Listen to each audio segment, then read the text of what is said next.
Je vais commencer en attendant peut-être des potentiels retardataires par une rapide présentation de l'école Adatech School qui organise du coup cet événement.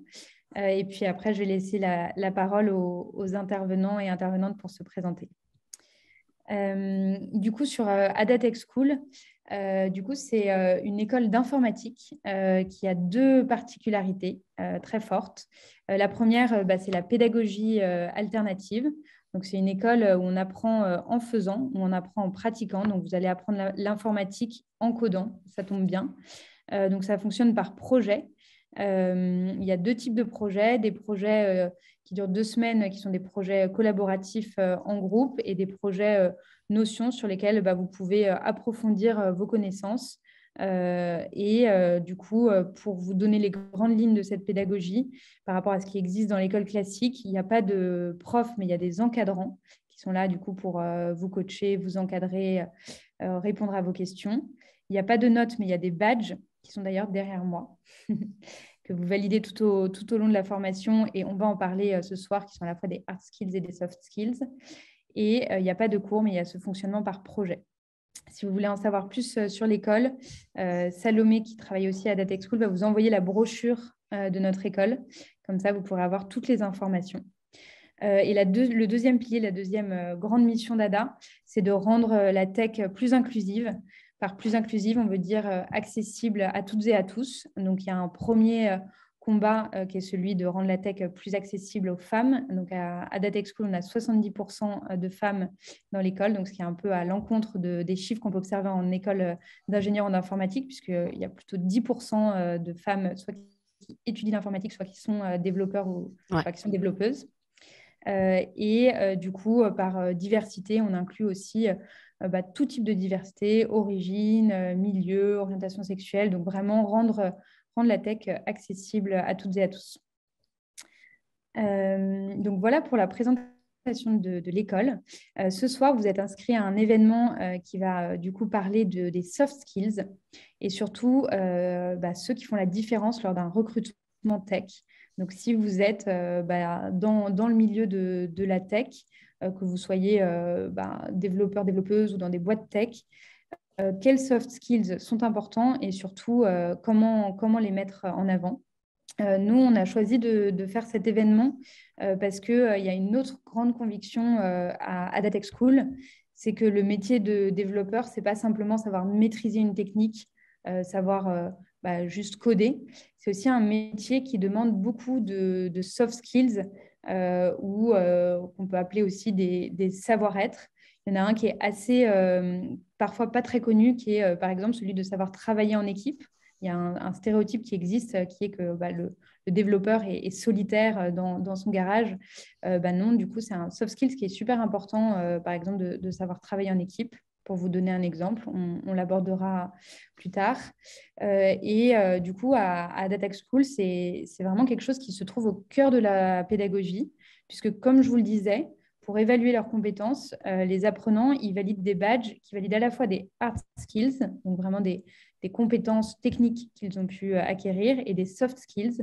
Je vous en donne quelques exemples pour que vous voyez un petit peu ce que ça peut être. Et puis après, on redéfinira ceux qui sont importants lors d'un entretien.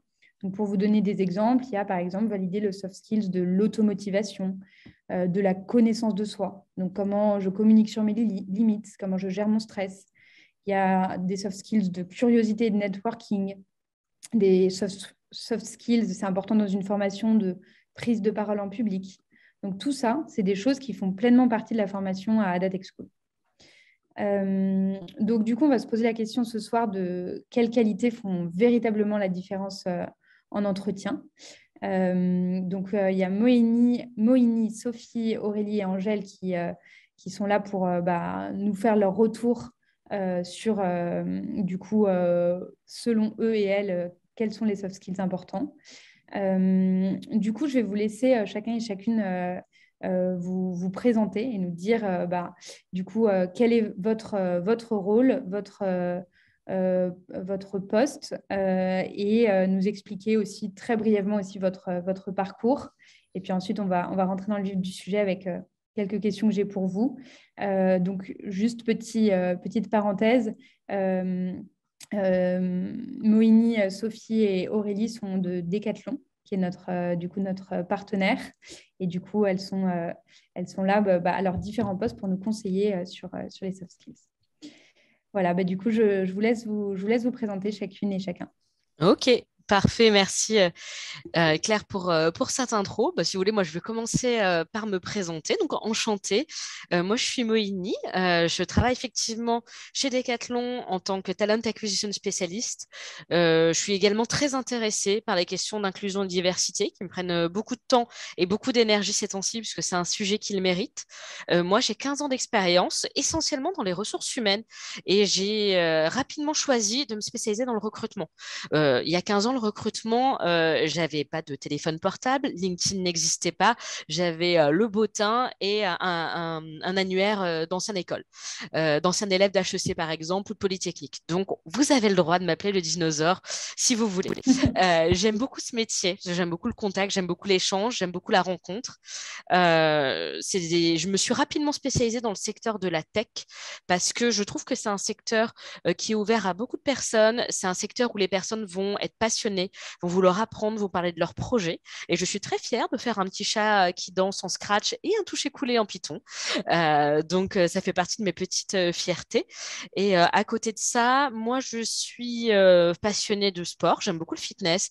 J'aime beaucoup la plongée sous-marine, idéalement au-dessus de 28 degrés. C'est important quand même, la température pour les gens des îles. J'aime bien aussi peaufiner mes recettes de Morito. J'en ai de très nombreuses pour ceux qui me connaissent.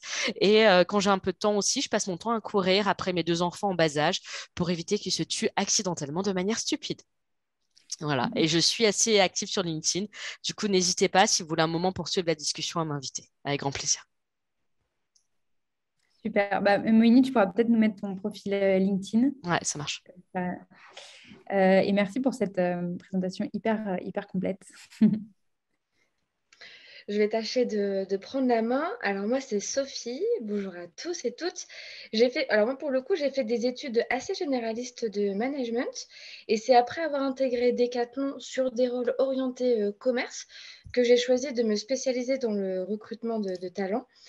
Et je ne suis pas arrivée chez Decathlon par hasard car j'ai toujours aimé le sport en général. Mais si je devais en choisir deux, ce serait le handball, qui est le meilleur sport du monde, et la randonnée. D'ailleurs, je suis une férue des grands espaces verts dans lesquels j'adore me perdre. Et si moi, j'ai eu envie de me spécialiser dans le recrutement de profils tech, c'est surtout parce que la tension qu'il y a sur le marché aujourd'hui, la difficulté qu'on a à recruter, nous amène à être encore plus performants, plus innovants dans nos recrutements, sur le recrutement. Et c'est le genre de challenge qui me plaît, que j'apprécie. Et donc, aujourd'hui, mon rôle, c'est d'être campus manager chez Decathlon Technologies pour faire en sorte que le recrutement d'étudiants soit un levier de croissance pour Decathlon. Et je laisse la main à Aurélie. Ouais, je prends la main. Bonne dernière pour Decathlon en tout cas. Déjà, merci pour d'être ici ce soir. Je vais y arriver. Ouais.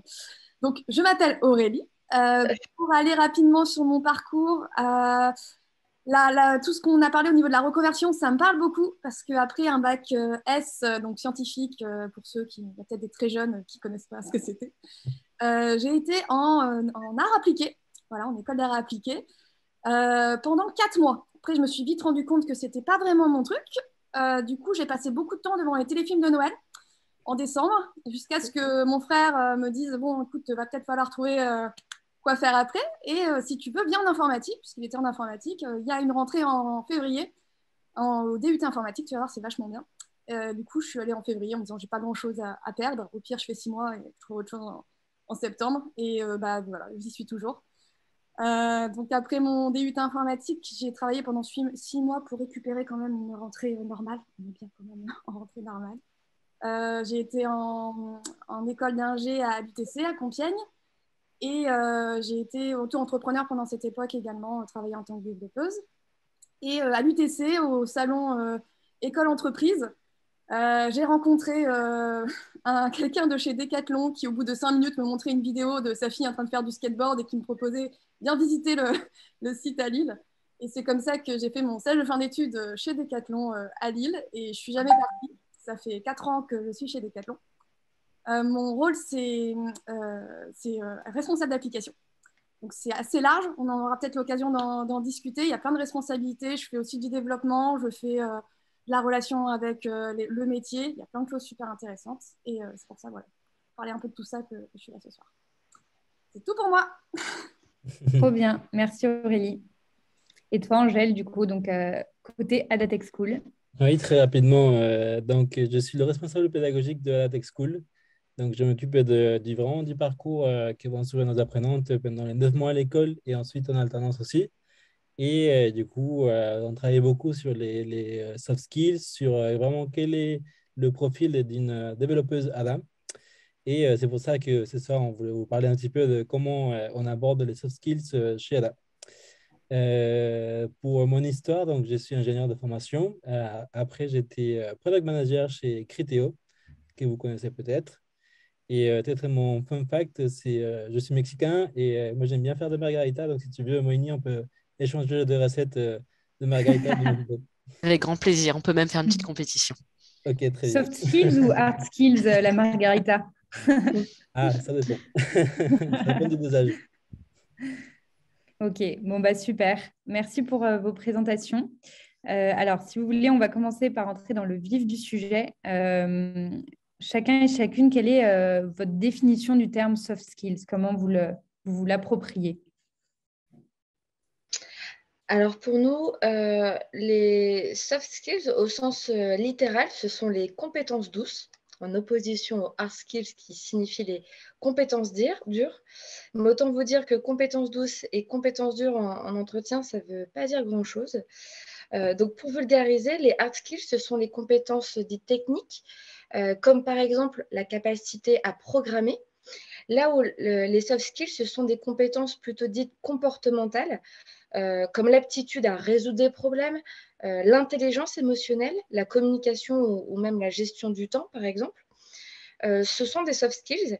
Ce n'est pas forcément propre à un métier ou à un secteur d'activité, mais c'est bien quelque chose qui est inhérent à vous-même. C'est quelque chose que vous avez développé tout au long de votre parcours. Voilà la définition assez simple qu'on pourrait faire de soft skills et pour la distinguer de hard skills. Peut-être juste si je peux aussi complémenter, je suis complètement d'accord avec ces définitions et quand on a cette question, je trouve qu'elle est difficile parce que souvent on définit les soft skills par opposition aux hard skills qui sont très concrètes, qui sont très techniques et très faciles à mesurer. Du coup, il y a ce côté mou qui est un peu abstrait, qui est un peu complexe à définir à côté soft skills. Et finalement, je me disais que les soft skills, c'est comment aussi s'adapter avec le comportement, avec les émotions et comment avoir les réactions qui sont adaptées à un contexte qui est souvent abstrait et souvent pas bien défini. Donc, il y a un côté comment je suis capable de lire ces contextes, comment je suis capable de voir quelles sont mes réactions, voir quelles sont mes émotions, comment les gérer, comment je peux réagir face à cette situation et aussi comment finalement identifier les schémas de pensée et d'émotion pour les réactiver ensuite, pour pouvoir faire cette réaction et euh, comportement que j'identifie qui est bien et le répéter ensuite quand j'identifie à nouveau ces situations. Et du coup, bah, c'est hyper intéressant. C'est vrai qu'il y a un peu l'opposition hard skills, soft skills. Et nous, on essaie d'aller un peu au-delà de ça, de développer les deux. Du coup, selon vous, pourquoi c'est important d'avoir les deux dans le rôle d'un développeur, les hard skills et les soft skills? Alors, si je peux m'exprimer là-dessus, je pense que clairement, comme on dit, ça se définit en opposition, mais c'est vraiment très complémentaire. Je vais prendre l'exemple que Sophie nous disait tout à l'heure. Le hard skill, c'est coder, c'est savoir coder en Java, par exemple. Et le soft skill, ça va être la résolution de problèmes. C'est bien de savoir coder en Java, c'est bien de connaître les classes, les fonctions, etc. Par contre, si derrière, on ne sait pas comment construire son raisonnement pour résoudre le problème, on ne sait pas que, n'ai pas vraiment d'exemple. Mais voilà, pour remplir un panier, la logique, c'est qu'il faut faire ci, il faut faire ça, etc. Qu'on n'a pas le plan dans sa tête pour résoudre le problème. On pourra faire ce qu'on veut en Java. Ça va être, en tout cas, pas aussi efficace que quelqu'un qui sait faire de la résolution de problème. Donc, pour moi, c'est vraiment des choses qui vont travailler ensemble. Et juste avoir les hard skills sans avoir les soft skills qui vont ensemble, c'est un peu se tirer une balle dans le pied parce qu'on ne va pas réussir à, en tout cas, autant déjà évoluer, être efficace, et on ne va pas s'éclater autant. Et par exemple, je pense que le deuxième exemple qui est hyper parlant là-dessus, ça va être tous les soft skills au niveau de la communication et de la collaboration. Comme tu disais tout à l'heure, on est très loin des clichés où on est tout seul dans notre cave avec le nez dans le clavier toute la journée à parler à personne. C'est pas ça du tout l'informatique, c'est pas ça être développeur. Du coup, on fait partie vraiment d'une équipe. Voilà, moi, j'ai travaillé dans des startups, j'ai travaillé en auto-entrepreneur, j'ai travaillé dans une grande entreprise comme Decathlon. Et je ne me suis jamais retrouvée seule. J'avais au moins un client en face de moi où il fallait que je lui parle, que je comprenne ce qu'il voulait, que je lui propose potentiellement des solutions autres. Et tout ça, c'est grâce aux soft skills de collaboration et de communication qu'on réussit ensuite à faire du bon travail de code derrière. C'est ma vision là-dessus. Super intéressant. Peut-être on peut parler un petit peu aussi de comment ça se reflète chez Ada, parce que comme tu disais, Claire, c'est quelque chose qui est hyper important pour nous. C'est pour ça qu'on est très axé niveau projet, niveau expérience collaborative, parce qu'on est convaincu que le code, c'est une expérience collective. Quand on code la code base, finalement, elle appartient pas à une personne, elle appartient vraiment à une équipe et à une entreprise. Donc, il faut savoir gérer tout ce qui va avec, tous les conflits, toutes les émotions, comment je fais pour gérer mon ego quand je reçois une critique du code que j'ai écrit, pour qu'à la fin, on ait une meilleure solution pour tout le monde et pas juste ce que je voulais, par exemple. Donc, il y a vraiment tout un tas de soft skills qui vont ensemble avec ce travail en équipe. Et comme tu disais, Aurélie, c'est hyper important pour savoir comment travailler en équipe. Et c'est ce qu'on essaie, nous, d'avoir côté ADA. Et pour nous, il y a des projets qu'on essaie de faire ça.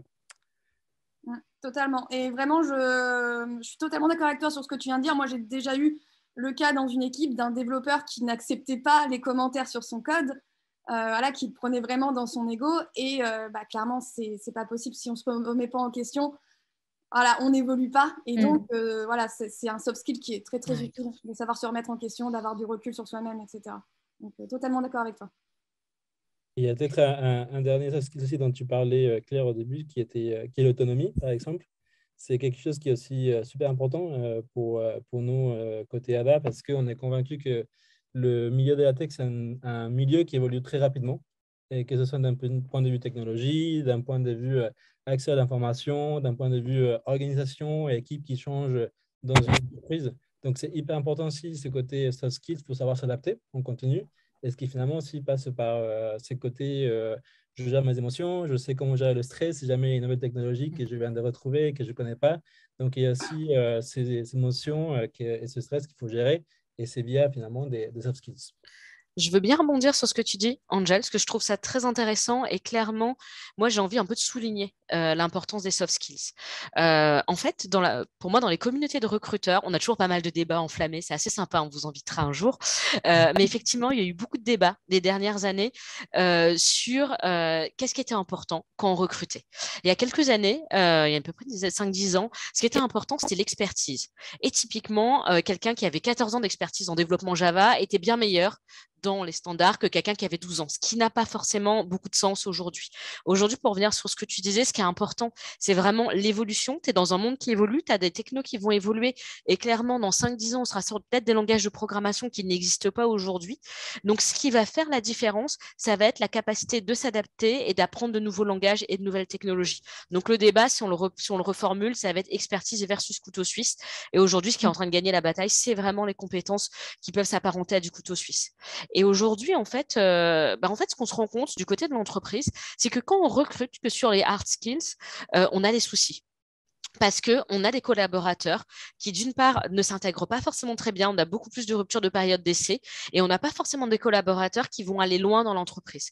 Et même en termes de performance, nous, on est une entreprise Decathlon très innovante. On se rend compte que la performance, on l'a beaucoup plus de manière collective que de manière individuelle. Si tu recrutes des gens sur les hard skills, tu vas avoir des petits microcosmes de personnes qui vont travailler soit individuellement, soit par mini-groupes et qui iront pas forcément de manière collective, qui iront moins, qui iront moins loin. Le dicton, c'est ça, c'est ensemble on va plus vite, tout seul on va plus vite, ensemble on va aller plus loin. Et c'est ça qui va vraiment faire la différence. Donc moi, si je peux vous dire même à tous pourquoi miser sur vos soft skills, ça va vraiment être garantir votre intégration et votre succès au sein de votre entreprise et j'ai envie de peut-être même de dire au sein de votre vie parce que aujourd'hui vous n'irez pas le monde du travail a changé, les paradigmes ont changé, vous serez pas toute la vie forcément dans la même entreprise, vous serez peut-être un jour auto-entrepreneur, vous montrez votre entreprise, vous serez freelance, vous ferez peut-être un voyage autour du monde en roulotte et ce sera très bien et ce qui est important c'est de pouvoir vous adapter et être heureux peu importe un petit peu le choix que vous aurez fait par rapport à ça.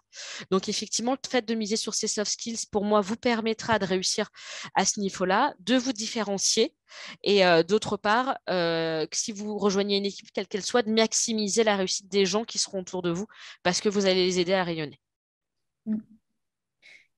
Super intéressant. Et pour compléter vos témoignages, nous, du coup, on a aussi des retours d'expérience d'entreprises qui embauchent nos alternants. Et j'avais eu un retour intéressant d'une entreprise qui disait, voilà, chez Ada, on recrute des gens qui savent coder, mais aussi qui savent parler de leur code. Et donc, chez les recruteurs, on voit que c'est plus la course au petit génie, d'ailleurs, qui est souvent montré dans les films, les hackers, des bureaux des légendes, etc. En fait, ces profils sont assez durs à gérer. Et du coup, ça sera plus la course au profil qui, exactement comme vous l'avez tous bien dit, qui sait parler de son code, qui sait s'intégrer en équipe et qui saura progresser. Donc, nous, c'est une formation en 2 ans. Donc, c'est peut-être pas là où il y aura les plus grands spécialistes de certaines technos, ça sera des profils assez généralistes. Et du coup, c'est aussi pour ça qu'on met l'accent sur les soft skills, c'est que ça sera des gens très adaptables, qui sauront se former, qui continueront à apprendre. Et du coup, ce retour d'entreprise était intéressant. Il y avait aussi une citation, Angèle, je ne sais plus de qui c'était, mais quelqu'un qui disait, quand on demandait la question, c'est quoi le langage le plus important pour un dev, il disait le français. Quelqu'un qui sait bien parler français, qui communique bien, qui sait bien expliquer aux autres. Donc, on avait trouvé ça assez drôle et bien significatif. L'anglais, mais c'était la manière de dire, bon, tu sais bien communiquer sur ton code. Mais c'est vrai que l'anglais est assez essentiel, on est d'accord.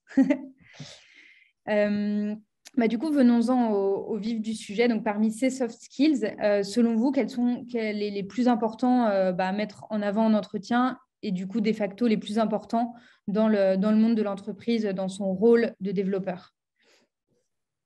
Effectivement, je vais le répéter, mais un développeur ou une développeuse qu'on a envie d'embaucher, ce n'est pas forcément celui ou celle qui va coder sur le dernier framework à la mode, mais et surtout, ne faites pas de la technique votre unique argument devant un recruteur.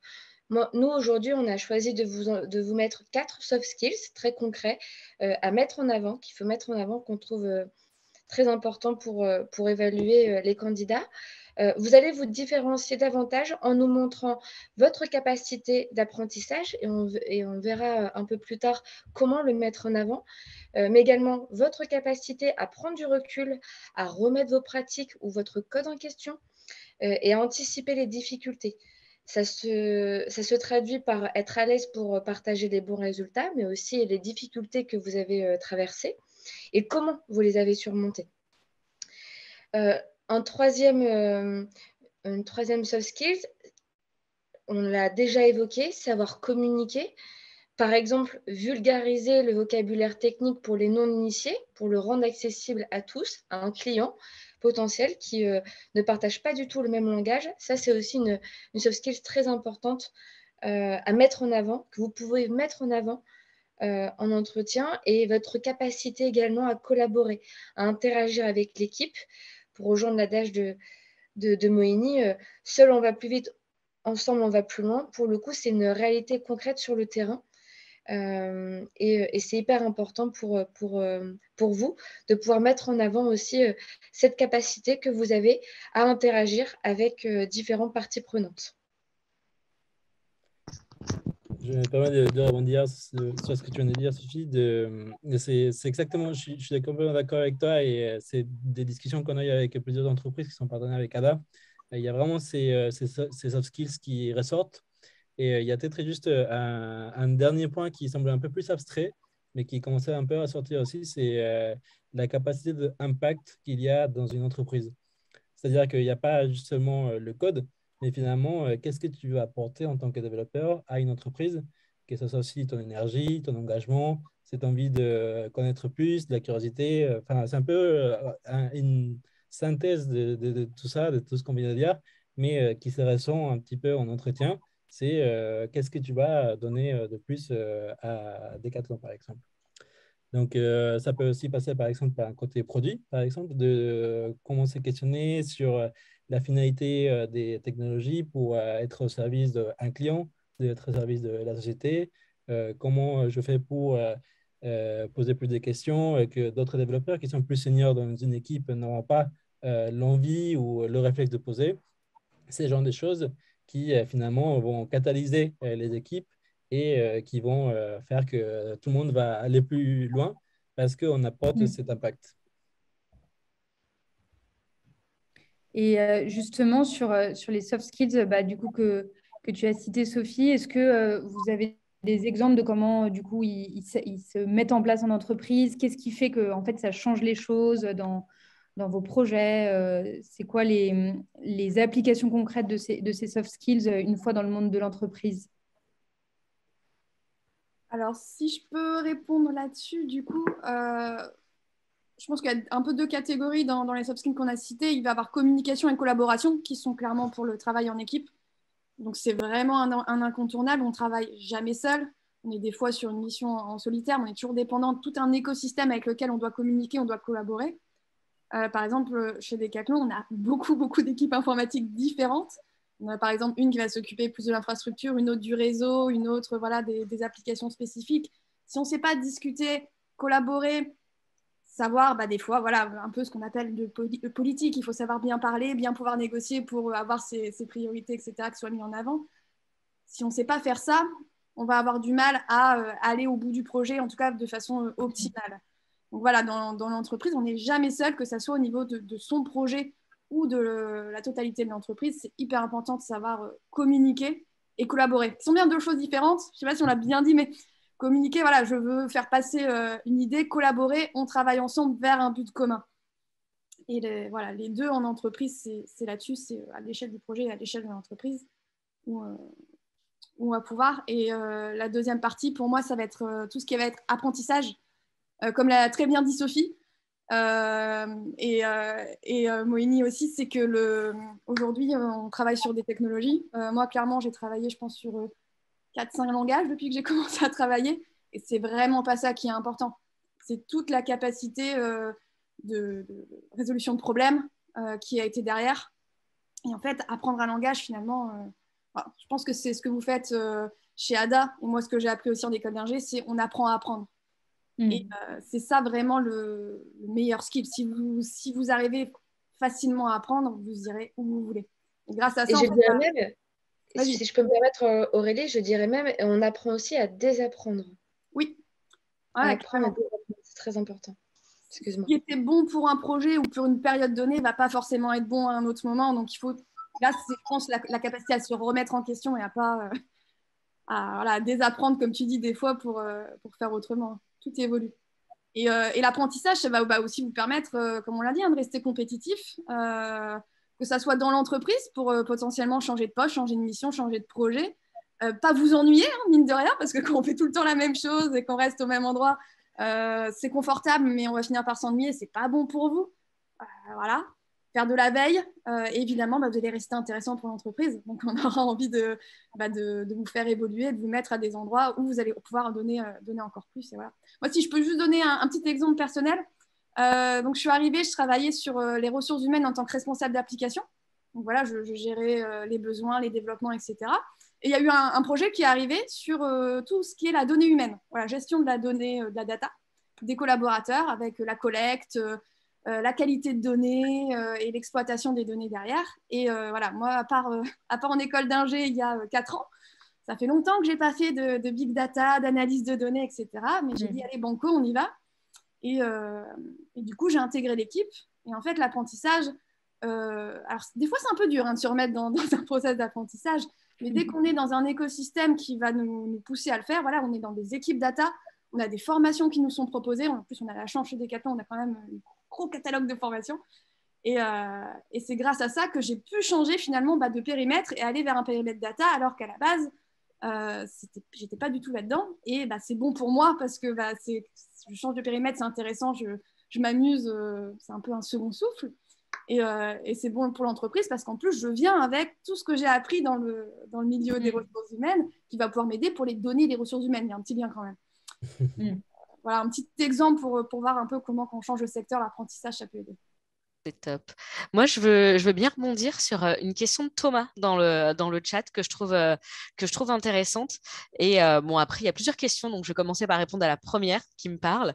C'est comment est-ce qu'on travaille sur une soft skill, Et je trouve que c'est une vraie question sur laquelle on s'est beaucoup penché. Moi, ce que j'ai oublié de dire tout à l'heure, c'est que je suis coach professionnel, donc spécialisé sur notamment les transitions de carrière et ce genre de choses. Et du coup, on se pose beaucoup de questions sur ce genre de sujet. Et aujourd'hui, il y a un débat en fait qui commence on commence à trouver des consensus, qui est dans la carrière. Est-ce qu'il faut travailler ses points forts ou ses points faibles? À l'image d'un joueur de tennis, est-ce que je travaille mon coup droit ou est-ce que je travaille mon revers? Moi, par exemple, mon revers, c'est le reporting. Mariam, qui a travaillé avec moi il y a plusieurs années, sait que ça fait longtemps que ça me suit. Et clairement, j'ai beau travailler sur mon reporting, je ne serai jamais l'expert du reporting. Je fais le minimum pour que mes collègues n'en pâtissent pas et c'est déjà très bien. Par contre, mon point fort, moi, ça va peut-être être mon relationnel. C'est quelque chose qui m'enrichit. C'est quelque chose qui m'épanouit. Et aujourd'hui, moi, j'ai pris le parti de travailler plus encore mon coup droit que mon revers pour que ce soit un point différenciant. Du coup, pour moi, si tu veux, Thomas, travailler sur tes soft skills, déjà travaille sur tes points forts. Pour cela, essaye de bien les connaître. Parce que c'est important d'avoir une bonne connaissance de soi-même. Demande des feedbacks, pose-toi des questions, regarde ce qui te donne de l'énergie, regarde tes talents, c'est-à-dire ce sur quoi tu es bon sans faire des tonnes d'efforts et travaille déjà sur ce genre de choses.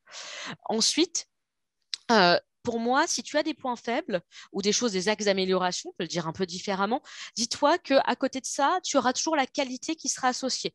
Typiquement, par exemple, une personne qui a parfois du mal à dire non, la qualité qui va être associée, ça va être le fait que ça va être quelqu'un de serviable, qui va réussir toujours à vouloir aider les autres et qui va s'investir. Donc ça, c'est quelque chose qui est bien. Ensuite, si aujourd'hui tu vois des choses sur lesquelles tu veux t'améliorer, un coach te dirait vraiment au lieu de réinventer la roue, de partir sur 2-3 actions qui vont être concrètes pour créer une habitude. Une habitude, en moyenne, on dit, c'est quelque chose que tu vas reproduire à peu près pendant 20 ou 21 jours. Et c'est l'habitude simplement qui va faire que ça deviendra ancré. Typiquement, si je donne quelque chose d'assez pragmatique, utilise par exemple la méthode SMART qui te permet d'avoir des petits objectifs qui sont mesurables, qui sont faciles à faire et qui ne vont pas te réinventer ton quotidien. Imagine demain, tu décides de dire j'apprends plus, je travaille ma capacité d'apprentissage.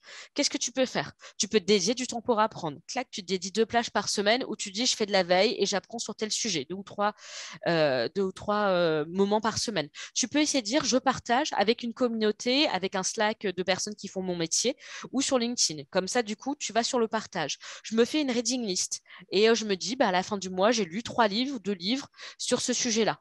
Par exemple, si tu fais ces actions-là, automatiquement, tu vas améliorer ta capacité d'apprentissage. Si tu veux travailler sur ta communication, parce que tu es un peu introverti, tu as du mal à aller vers les autres, mais pareil, tu te mets 2-3 choses. Tu dis, la visio, l'avantage de la visio, c'est que c'est facile avec ses collègues de faire des one-to-one. Ah tiens, je me fais un café virtuel toutes les semaines avec quelqu'un de différent. Tiens, il y a quelqu'un qui a besoin de mon aide. Tiens, je vais essayer de lui proposer mon aide, ça va me permettre de me sentir à l'aise à l'oral. Ou sinon, je mets en pratique une situation réelle avec différents collègues. Donc, pour moi, c'est pas forcément aller sur des grandes actions, mais des petites choses faites de manière régulière qui vont te permettre de travailler ton soft skills. Et oui, c'est ce que tu dis, c'est super intéressant. Et je me permets juste de rebondir aussi pour mettre un peu en perspective par rapport à ce qu'on fait à l'école. Comme disait Claire, on a à l'école des badges, justement, qui est une méthode d'auto-évaluation qui permet, entre autres, de mesurer le progrès des soft skills. Donc, on a, voilà, c'est juste là derrière Claire. Donc, on a les soft skills qui sont liés à tout ce que Claire a cité en début de cet événement. Et c'est ce qui permet justement de petit à petit se mettre des objectifs et de voir comment on progresse. Parce que je pense que c'est aussi un des challenges, c'est comment on fait pour nommer ce qu'on est en train de faire et pour voir ensuite le progrès. Et le dernier point que je voulais juste dire, c'est, comme tu as dit, c'est une question de travail aussi. Parce que souvent, on a un peu ce mythe des soft skills, c'est quelque chose d'inné, donc ça, je l'ai, ça, je ne l'ai pas. Et si je ne l'ai pas, bah, ça ne sert à rien de faire un effort, tant pis. Mais pour nous, c'est vraiment quelque chose qui se travaille comme les compétences plus techniques, où il faut être un petit peu discipliné, il faut aller voir des gens, il faut demander des feedbacks, etc., ce qui nous permet de progresser petit à petit. Il y avait dans la question de Thomas, il y avait aussi la question de l'évaluation. Donc, Moïni, il y a ton système avec des petites actions, bah, elles sont faciles à évaluer, fait, pas fait. Sur l'aspect plus long terme, est-ce que vous avez des conseils sur comment évaluer si on a progressé sur un ou une soft skills? Donc, à ADA, on a les badges. Donc, ça aussi, c'est un peu l'aspect j'ai validé mon badge ou non. C'est assez aussi gratifiant. C'est comme ça aussi qu'on conçoit la pédagogie. C'est aussi en s'amusant. Donc, il y a un côté un peu ludique de valider son badge. Qu'est-ce que vous avez comme conseil côté RH ou côté dev pour s'auto-évaluer sur ces soft skills? Alors, si je peux j'ai déjà un élément qui pour moi est très important que j'ai appris en arrivant chez Decathlon, que je ne faisais pas du tout avant, c'était demander des feedbacks aux personnes avec qui je travaille tout le temps, tout le temps, tout le temps.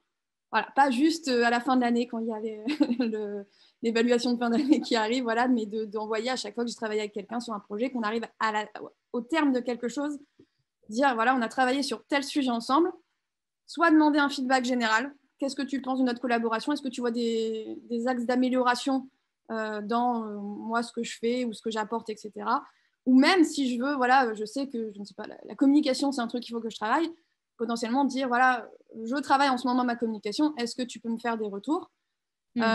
Personnellement, enfin, l'expérience que j'en ai, c'était vraiment hyper pas gratifiant, mais en tout cas, déjà, on est plus au courant de nos points forts. Et ça, clairement, on ne va pas se mentir, ça fait du bien aussi, hein, parce qu'on a toujours la tête dans nos points faibles. Et c'est bien aussi de savoir nos points forts et de pouvoir justement, comme tu disais, Moïni, de les prendre et de les utiliser au quotidien. Et en plus, on nous dit aussi nos points d'amélioration et les gens sont hyper bienveillants et quand on le sait, au moins, on peut le travailler. Moi, je vous dis de demander des feedbacks avec des élèves avec qui vous faites des projets ou vos profs, tout ça, c'est hyper enrichissant.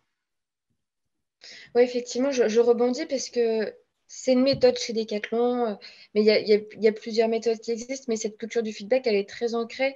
Et souvent, on résume ça à start, stop, continue. C'est start, qu'est-ce que selon toi, je devrais commencer à initier dans le cadre d'une collaboration, dans le cadre de mes projets. Stop, qu'est-ce que selon toi, quel comportement je ferais mieux d'arrêter parce que pas forcément productif.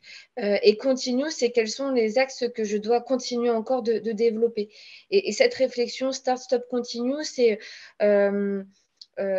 après, derrière, ça peut prendre la forme d'un échange, soit en one-to-one directement, mais ça peut être aussi le questionner et demander un retour par écrit pour recueillir ce feedback, l'intégrer et puis avoir un panel aussi exhaustif de feedback sur lequel s'appuyer pour progresser.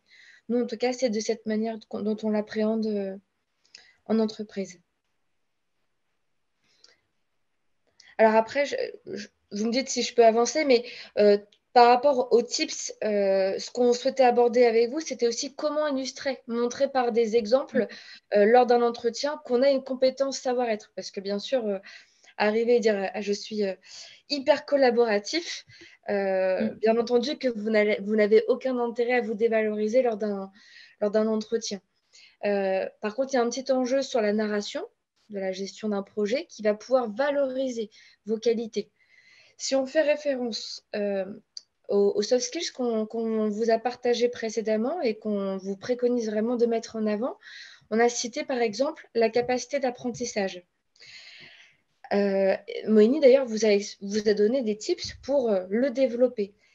Comment le restituer dans un entretien? C'est simplement en indiquant par quels moyens vous vous tenez informé, comment vous vous formez, quels canaux vous allez utiliser. Aurélie citait Open Classroom, mais il y a d'autres sites. Et est-ce que vous vous tenez également informé de l'actualité? Est-ce que vous êtes en mesure de pouvoir mettre en avant ou partager une actualité majeure qui a un impact sur votre activité? Ce sont autant d'éléments que vous pouvez mettre en avant et qui démontrent de votre capacité d'apprentissage. Vous vous formez sur un nouveau langage, idem, c'est la même logique. Ça, c'est un exemple concret de comment vous démontrez votre capacité aussi à vous adapter, à apprendre. Un autre exemple qui est important pour nous, la capacité à se remettre en question. Comment on peut parler librement à un recruteur pour mettre en avant cet élément-là, ce soft skill-là, simplement en parlant toujours d'une situation concrète que vous avez vécue, une situation où vous avez tenu compte de l'avis d'un collègue, ou alors une situation où vous avez fait passer une décision collective avant votre premier choix, une situation où vous avez été confronté à des difficultés, à des échecs, ou des choix que vous auriez entrepris différemment, sont tout autant des situations qui démontrent de votre capacité à intégrer et à vous remettre en question, par exemple. Voilà ce que je peux vous partager sur ces éléments-là. Et toi, de ton côté, juste Sophie, côté recruteuse, du coup, toi, comment tu évalues ces soft skills? Est-ce que tu as des... Enfin, tu vois, dis-nous un peu les dessous du recrutement. Tu as des soft skills à cocher? Comment ça se passe de votre côté? Est-ce que j'ai le droit de raconter le secret? Ouais, Ah oui, j'allais dire, Claire, on a préparé un scénario, on s'est un petit peu réparti les rôles, tu vois. Donc, l'idée, c'est pas que je fasse un monologue. Donc là, je passe la main à ma chère Moïni. Merci, ma chère Sophie.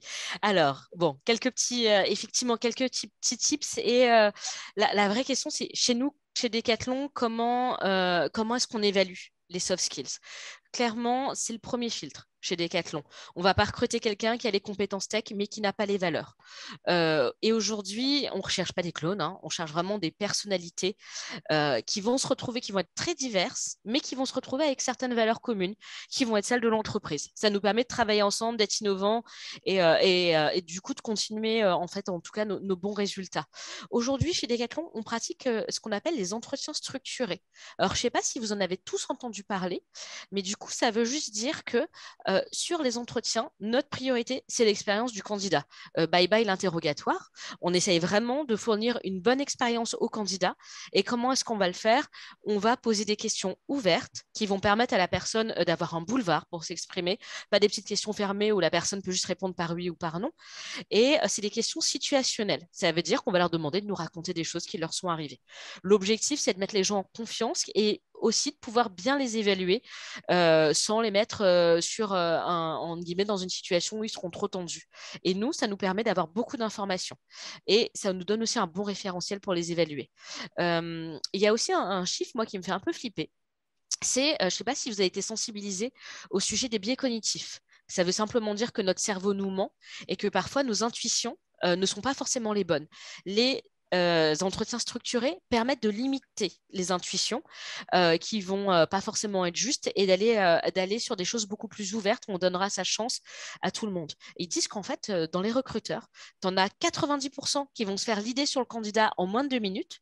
Et là-dedans, tu as les 3/4 des recruteurs qui vont passer le reste de l'entretien à confirmer leur premier avis, sans forcément le remettre en question. Le but de nos entretiens, c'est de pouvoir les remettre en question et de poser différentes questions, justement pour que les personnes aient plusieurs chances de faire une bonne première impression. Donc aujourd'hui, voilà, on va aller sur des questions ouvertes, structurées, situationnelles, ou par exemple, un exemple, cite-moi une réussite ou une situation qui s'est bien passée. Si, il y a une qualité qui est importante chez Decathlon, ça va être tout ce qui est sincérité, remise en cause. Bah, raconte-moi une difficulté que tu as eue professionnellement ou un regret que tu peux avoir. Donne-moi un exemple où tu allais au-delà de ce qui était attendu, par exemple, dans une situation. Et dans ce cas-là, n'hésitez pas à ne pas parler forcément que d'une expérience professionnelle. Ça peut être, si vous avez mon expérience, une expérience associative, une expérience sur autre chose. En tout cas, il y a plein de choses qui vous concernent, qui sont à même de nous inspirer et voilà, et de nous faire vibrer et de nous donner envie de vous recruter. Super. Et sur peut-être, Angèle, sur la partie plus évaluation lors de la formation, il y avait la question de l'or sur les badges de l'école. Il est dit qu'il est possible de les valider. Est-ce qu'on peut les perdre également? Est-ce qu'on perd des soft skills? C'est intéressant comme vision. Et comment s'auto-évaluer? D'abord pour la partie auto-évaluation, parce que c'est un peu en lien avec ce qu'il vient de dire Moïni, je trouve. Ce qui est important pour les badges chez ADA, c'est aussi l'opportunité de faire une introspection, de réfléchir à à quel moment de ma formation, à quel moment de mon interaction avec mon groupe projet, etc., je puis démontrer la compétence de humilité, la compétence de no ego, la compétence de collaboration. Et justement, c'est des temps d'introspection et de réflexion qui va vous permettre de vous auto-évaluer. Il y a à telle situation, j'ai pu le faire parce que j'ai réagi comme ça à telle situation.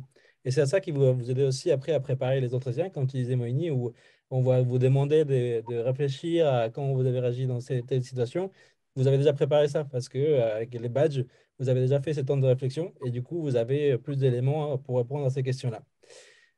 Pour après, ce qui est de la partie est-ce qu'on peut les perdre, je pense qu'il y a quand même une notion de pratique des soft skills où on a besoin de les pratiquer pour continuer à les faire évoluer, pour continuer à progresser. Et c'est vraiment comme les compétences techniques, c'est quelque chose qu'il faut entretenir et il faut continuer à les faire.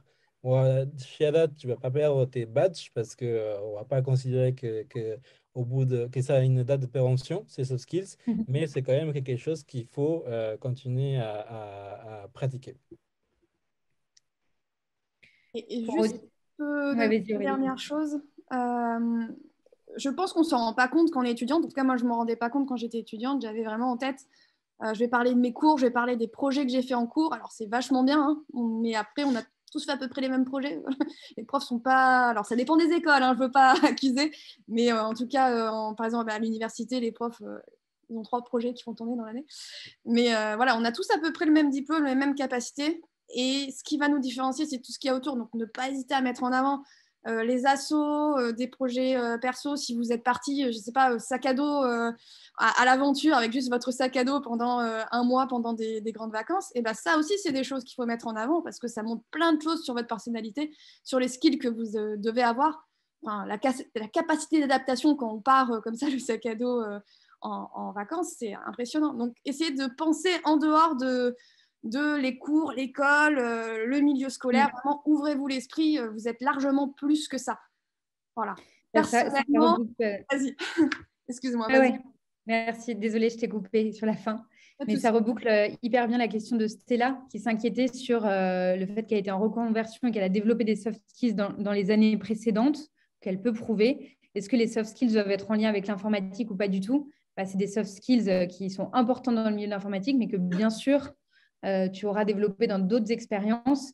Et 2 choses là-dessus, nous, on met très en avant les profils en reconversion parce que du coup, ils ont aussi un bagage de choses qu'ils ont développées avant et ça leur donne aussi cette empathie, cette capacité à aussi, pour des profils qui ont fait d'autres formations, à bien comprendre les enjeux de l'entreprise. Donc, surtout, pas de panique là-dessus. Justement, toi, tu as déjà des soft skills que peut-être quelqu'un qui est arrivé direct dans l'informatique n'a pas.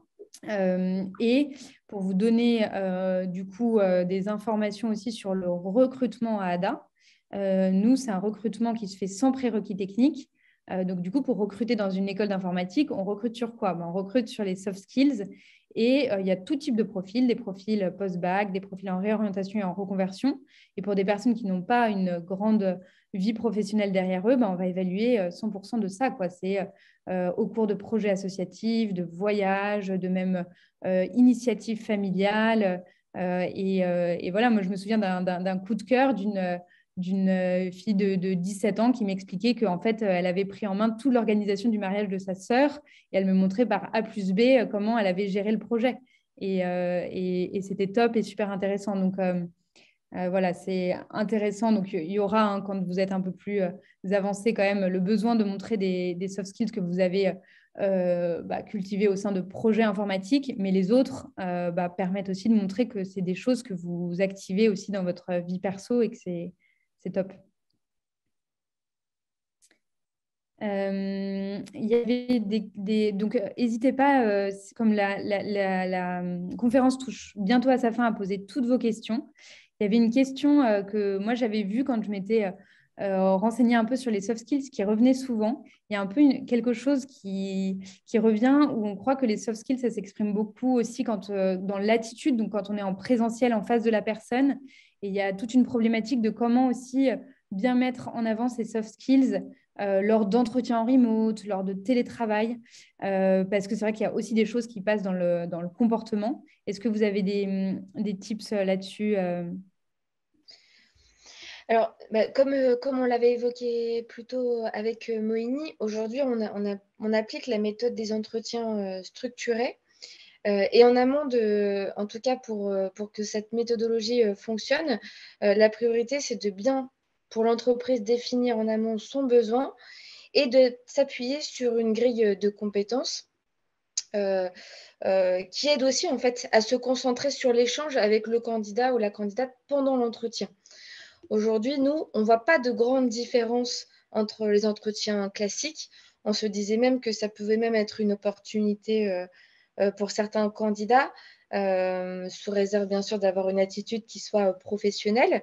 Après, en visio, on ne voit que le haut. Hein, donc, si vous mettez une veste de costard ou une jolie veste, enfin voilà, une veste de costard et un dessous de pyjama, on ne le verra pas forcément. Donc, ça peut être aussi un peu plus confortable. Mais en tout cas, on pense que ça peut aussi être une opportunité à certaines personnes de se lancer, d'être plus à l'aise aussi par ce biais-là. Et pour nous, on ne fait pas de distinguo, en tout cas dans la manière de les évaluer, puisque on se préserve des biais en se concentrant uniquement sur l'évaluation et la restitution du parcours ou des expériences de nos candidats. Top. S'il y a des questions dans l'audience, n'hésitez pas. Peut-être sur l'évaluation, Angèle, on a pas mal parlé de l'évaluation par les badges, peut-être aussi sur comment on évalue, nous, les soft skills à ADA, si toi, tu as des billes, côté justement encadrant. Oui, complètement. Et ça fait beaucoup écho à ce que tu as dit, Moni, par rapport aux entretiens structurés, Sophie aussi. Nous, on a beaucoup d'évaluations avec, c'est inspiré des méthodes RH, justement, ce qui permet de nous dire, nos apprenantes et ensuite nos alternantes, ils ont acquis ces connaissances, ces compétences et ces savoir-être qui va ensuite leur permettre d'être épanouis en entreprise. Et c'est via des grilles similaires aux entretiens RH qu'on fait cette évaluation-là. Et c'est aussi ce qu'on essaie de repérer chez nos encadrants. Donc, Aurélie, ça m'a fait rire quand tu disais que toutes les formations avaient peut-être les mêmes types de profs et du coup, c'était un peu similaire. Donc, j'allais dire, il y a Ada, on a quand même des super profs qui justement essayent de aussi accompagner beaucoup nos apprenantes dans le développement de ces soft skills. Et je vais te donner un exemple de rituels que nous on a, c'est les rétrospectives. C'est des rituels qui arrivent après un projet de 2 semaines, donc comme un sprint en entreprise.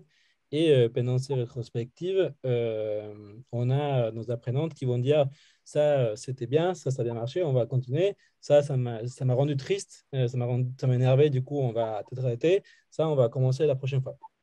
Et on a nos nouveaux encadrants qui sont arrivés récemment et qui étaient assez étonnés de niveau de participation qu'il y avait dans cette rétrospective, ce qu'ils n'avaient même pas l'habitude de voir en entreprise parce que souvent, les développeurs, ils sont plutôt en retrait, on n'a pas très envie de partager les émotions, ce qu'ils ont ressenti, il n'y a pas trop de partage. alors qu'ici, c'était vraiment d'un niveau de maturité qui est étonnant pour les nouveaux encadrants. Mm. Et justement, ça, c'est grâce beaucoup par rapport à cette évaluation qu'on essaie de faire et nos encadrants qui sont là pour favoriser ces échanges et ces côtés bienveillance et space qui permet ensuite de développer ces soft skills. Alors, Saba veut savoir le conseil pour la personne qui veut se reconvertir en développement, quels soft skills à développer en premier? Le best des soft skills. Capacité d'apprentissage pour moi.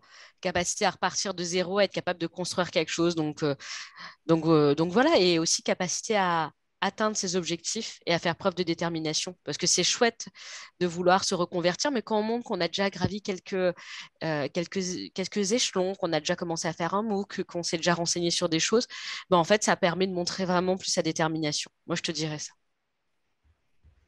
Et moi, je rebondirais sur ce que tu as partagé, Moni, en disant le premier conseil à donner, c'est déjà aussi, avant tout, d'apprendre à se découvrir, de connaître ses forces.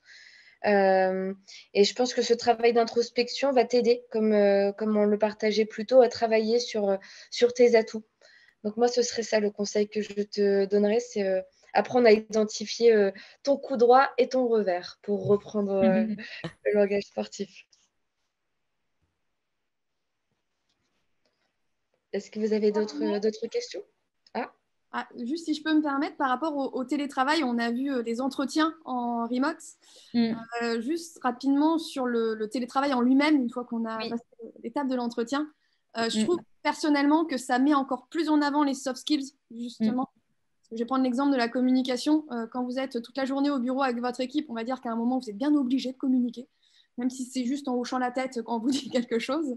Mais voilà. Tandis que quand vous êtes chez vous, derrière votre ordinateur, c'est potentiellement un vrai effort de communiquer, ou en tout cas de communiquer correctement. Et c'est super important. Je prends l'exemple d'un projet où il faut dire le matin où est-ce que vous en êtes.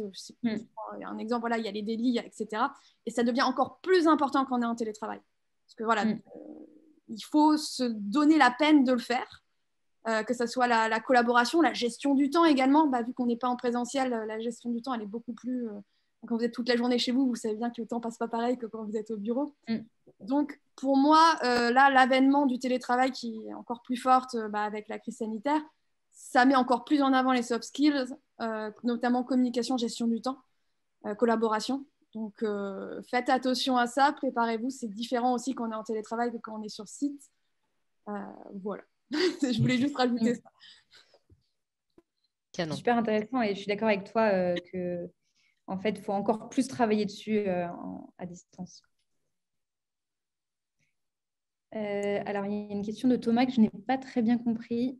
En fait, plus que le contenu des réponses, ce sont les réactions aux questions qui sont importantes. Qu'en dites-vous? Tu parles de quel type de questions, Thomas? Je ne sais pas si dans les intervenantes et intervenants, vous avez questions sur les soft skills.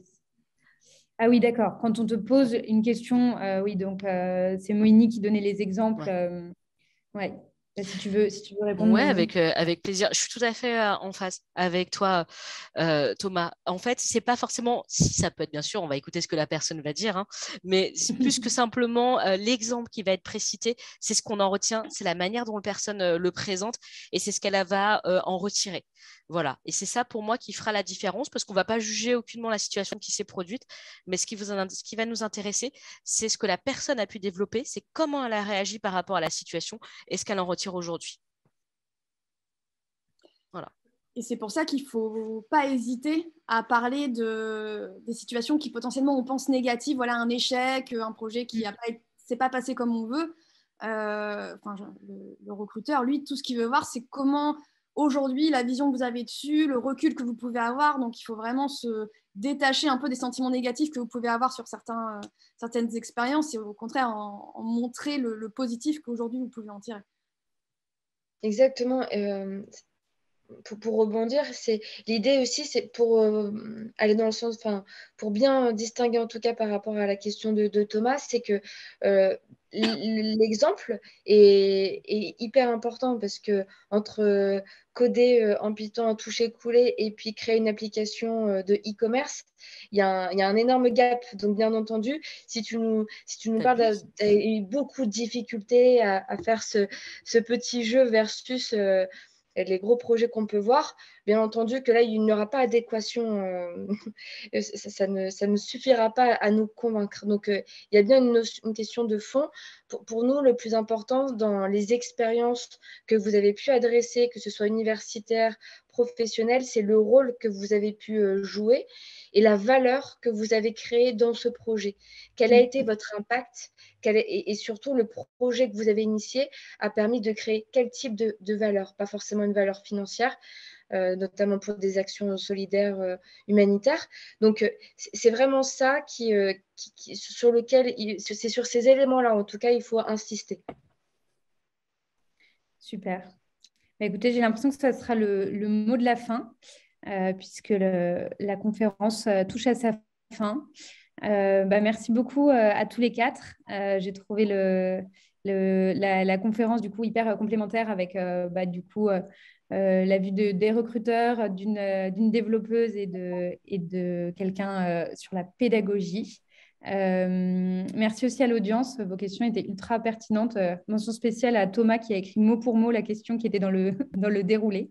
Et puis merci aussi à Decathlon. C'était super d'avoir aussi vos avis en direct sur ces questions sur lesquelles nous, on travaille à ADA tous les jours. Merci à Claire. tous. À bientôt. Merci. Au revoir. Je vous souhaite à tous une bonne soirée et à bientôt à un prochain événement. Au revoir. À bientôt. Au revoir. Au revoir.